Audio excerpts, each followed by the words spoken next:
এই পটল প্রচুর ভিটামিন একটি সবজি। আজকে আমরা এসেছি পটল সম্পর্কে, এর যে গুণ, এর যে পুষ্টি এবং এর যে চাহিদা। বাংলাদেশে প্রচুর পরিমাণ এই ফলন হয়ে থাকে এই পটল। বলতে পারি এটি ভর্তা অথবা ছানা করে খাওয়া যায়। 3 থেকে 4 ইঞ্চি বা 5 ইঞ্চি হয়ে থাকে এই পটলগুলো।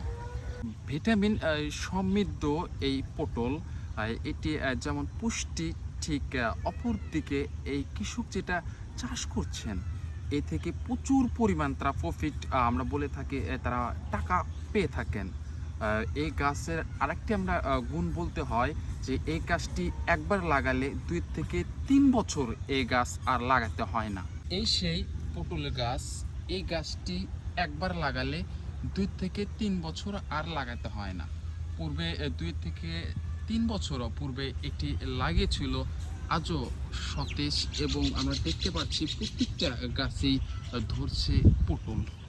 গিটে গিটে ধরে আছে পটল, অল্প কিছুদিন না পরেই এই পটলগুলো তুলে বিক্রি করবে। বর্তমান বাজারে পটলের চাহিদা প্রচুর। এটি আমরা বলতে পারি প্রায় 70 থেকে 80 টাকা কেজি তারা দর বিক্রি করে থাকে। এই পটল এর যে পূর্বে বললাম, এর একটি গুণ আছে। এ গাছ একবার লাগালে 2 থেকে 3 বছর এ গাছ আর লাগাতে হয় না। এজন্য কৃষক একটি জমিতে 2 থেকে 3 রকমের তারা চাষ করে থাকে।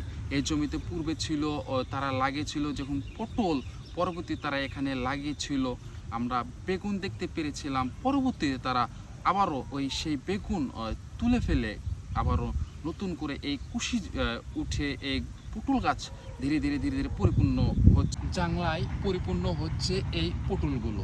আমরা দেখতে পাচ্ছি পটল গাছ কেবল ধীরে ধীরে ছড়ছে এই সারা জাংলায়, প্রত্যেকটাই কেটে কেটে ধরছে। আমরা দেখতে পাচ্ছি পটলগুলো ধীরে ধীরে বড় হচ্ছে এবং এই গাছগুলো ধীরে ধীরে বিস্তৃতি বাড়ছে।